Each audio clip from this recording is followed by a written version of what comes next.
استاد اگر امکانیت میشه هفته گذشته در مسئله طلاق و نکاح سوال داده بودیم به جواب مونده بود همون را جواب میداده. شما سوال داده بودید؟ بله بله. بفرمایید سوالتون دید. استاد همین خیشید که دختر به شوهر دادیم رفته زندگی نکرده همون رو با گشته آوردن دختر بین یک دو ماه گذشت طلاق گرفت یک هفته نگذشته با به شوهر دادن شد. حاضر دختر به شوهر دادید 2 ماه زندگی کرد درست؟ نه بچه زندگی کردگی نیستن یگان روز هم زندگی کردگی نیستن. نکاح شد توی شد خونه شوهر بردن و گردونده آوردن زندگی نکرده بردن گردونده آوردن ای بین 2 ماه گذشت طلاق شد دادن و بود به شوهر دادن یک هفته نگذشته.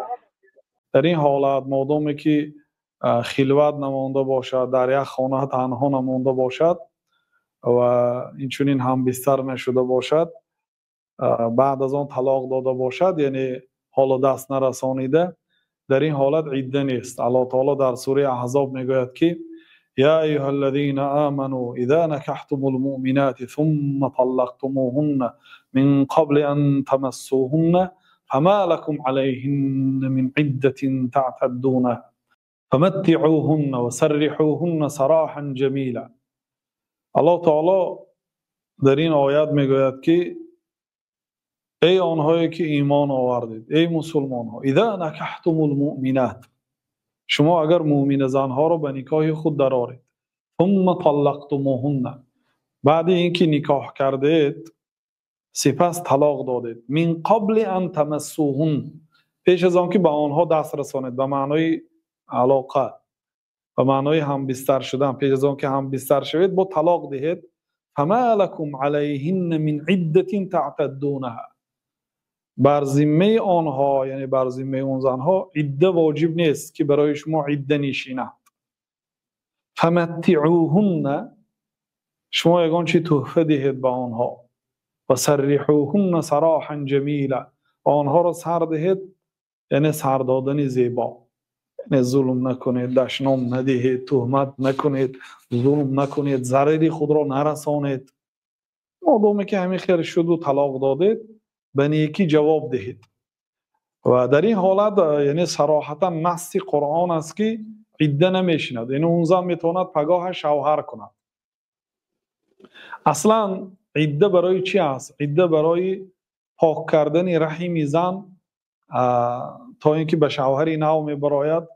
مقصود شریعت این یکی از مقصودهای عده که آمیخته شدن نسبها تا اینکه به شوهری دیگر براید و الله تعالی در این آیت گفت که پیش از آن که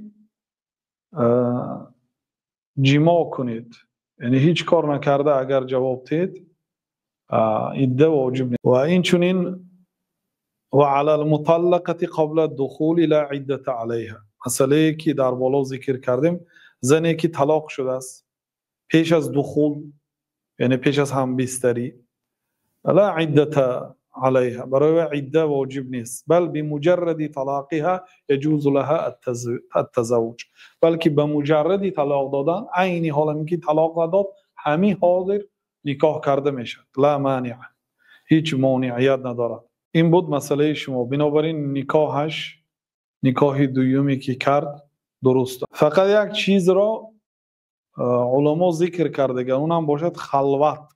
الخلوت صحیح میگن یعنی رفت و بازن هم بستر نشده باشد خلوت ماندگی باشد اینش مسئله خلافی هست. اگر خلوت ماندگی باشد بعضی علما میگن عده شینند. خلوت به این معنی که در یک جای باشد که از در آمدن دیگرها آنها در امنیت باشند یعنی در یک خانه باشد که هیچ کسی به نزد اونها در آمده نمیتواند در قلف دارد یعنی هیچ کسی نمیدارد به اجازت در همین خیل خانه اگر خلوت مانند این مسئله دیگر است.